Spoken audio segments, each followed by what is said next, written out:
'Tis the season for pie, and this is the fudge pecan pie you're about to see. Doesn't it look lovely? It is like a brownie in there, so you have to love chocolate to love this recipe.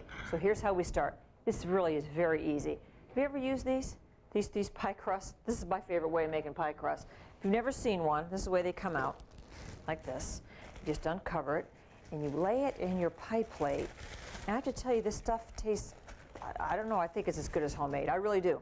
Okay, make sure the plastic's out of the way, okay? I am going to use for this one, this ceramic pie plate that I have. In the finished product that I just showed you, I used a tin, a pie tin. And see, and that worked out real well, and this is a 9-inch tin.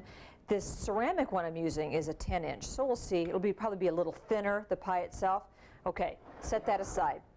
This is what I call kind of a dump recipe, meaning you just dump everything in and mix it up, and that's it. Start with sugar, half a cup. Throw that in there. 1/3 cup of cocoa.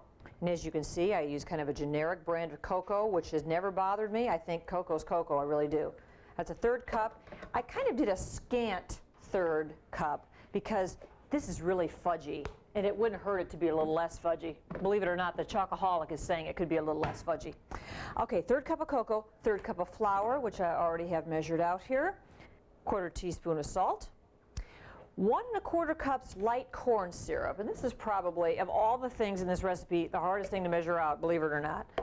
So you just pour it into your cup there. And this is the kind of ingredient that I don't normally have on hand, this Caro light corn syrup, but once you have it, it's perfect in this recipe.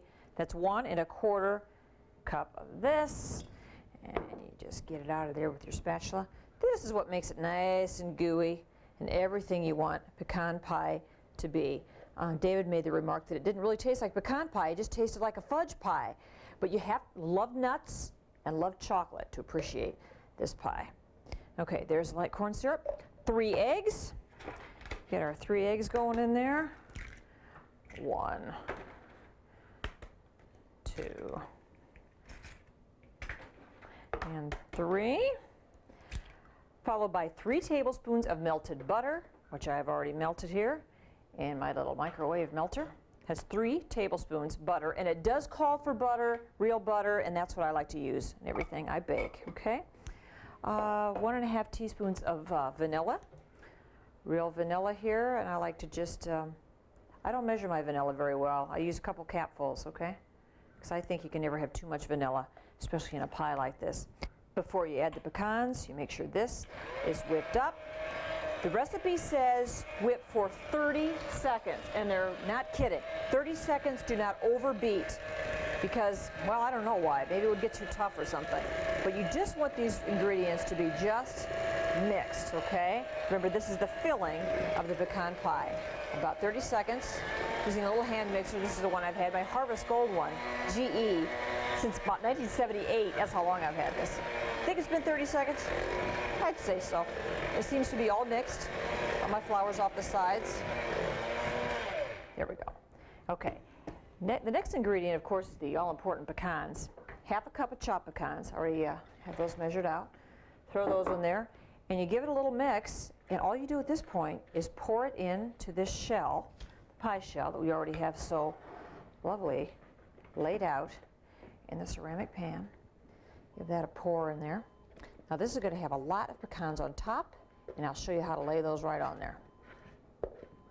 Okay, these are the lovely halved pecans you want to put on top. Now I assume you're making this recipe because you love pecans, right? So you're going to just cover the top with these. I don't know how neat you like to make them. You can see here in this finished product, I try to lay them out nice and neatly, but if you don't want to take that much time with it, you could just toss them on top if you'd like. And this baby is about ready to bake. Okay, ready to pop into the oven at 350 preheated, don't forget that. Just slide that baby right in there. And the recipe calls for 1 hour in the oven. I baked this one at 1 hour, and I thought it was a little too done for me, a little too crusty, so I want to check in about 45. We'll see how it looks then. Ooh, it's coming right along. Does that look pretty? Okay, I'll check it every few minutes. But for now, we'll try a piece of this pie made yesterday, because the recipe does say that for best flavor, you're supposed to let stand for 1 day and serve with whipping cream. Ever tried this dairy whip? It's pretty good. Whipped light cream. Give that a little shot. Mr. Sands can try this. Served with whipping cream and husband. That's right. Yes.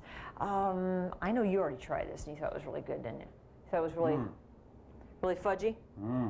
Yes. Two of our favorite things. Nuts and fudge. That's kind of been the theme for the holiday season. So make this fudge pecan pie and enjoy the holidays.